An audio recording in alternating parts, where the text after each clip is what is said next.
what we wanted to talk about now is rhythm and timing and training. And so in any martial art, if it's done correctly, you should develop a better sense of rhythm and timing. It's very important to, timing in terms of like, if you're sparring or defending yourself or that type of thing, to throw or kick a punch at the right time is very important, right? And this goes hand in hand with the mental development. Or block is very important. To block on time or step out of the way on time, right? At the right time. And distancing, is very important as well. It's related.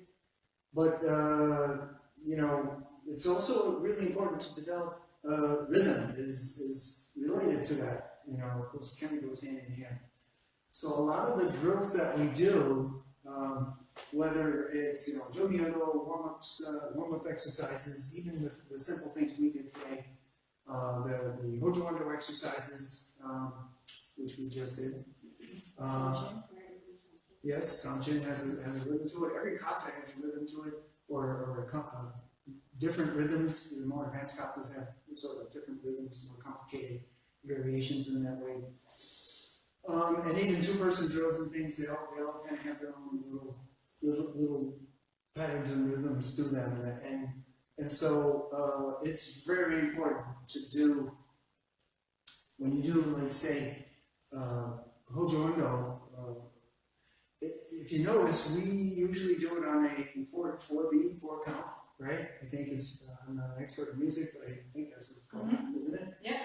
It's usually like ich, ni, san, chi, go, look, sich, hach, ich, ni, san, chi, like that, So you're literally counting to 8, right? If you think about it, a lot of times for people, music helps you immerse yourself into whatever it is you're doing. Right. Boxing and kickboxing. So that's partly, what that cadence is about, is helping you learn to have rhythm and timing and immerse yourself into that rhythm and timing so it becomes automatic.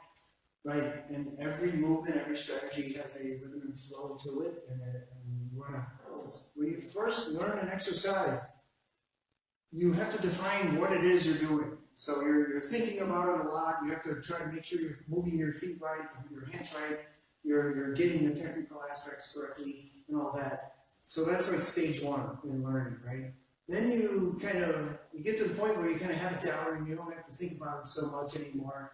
And then you'll get to a point where you're harvesting information or harvesting the benefits of the exercise.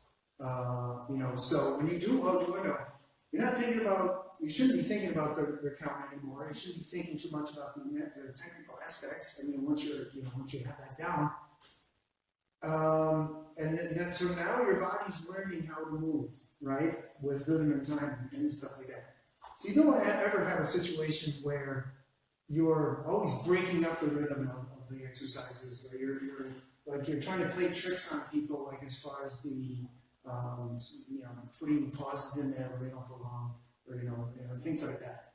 Because then what happens becomes dysfunctional and it doesn't allow anyone to learn anything. Yeah, well, what starts to happen is people start to focus on when you're going to get tricked versus just following the exercise, letting it flow, relaxing into it.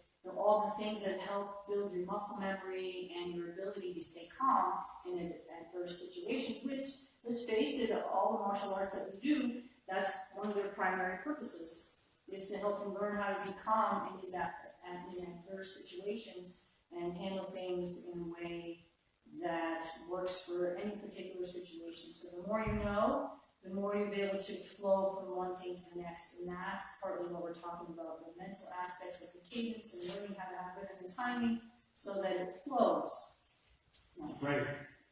Exactly. And yeah, so, it's being an advanced student isn't about like being, constantly thinking about these tiny details and stuff all the time, What's that? Or going faster. We're going faster all the time, We've seen that. We've seen all of that. You don't have to deliberately go faster. Your material just gets faster through practice, because every time you practice something, you want to make sure you hit the technical aspects and you find the rhythm and timing, and and your body just naturally picks up momentum where it should.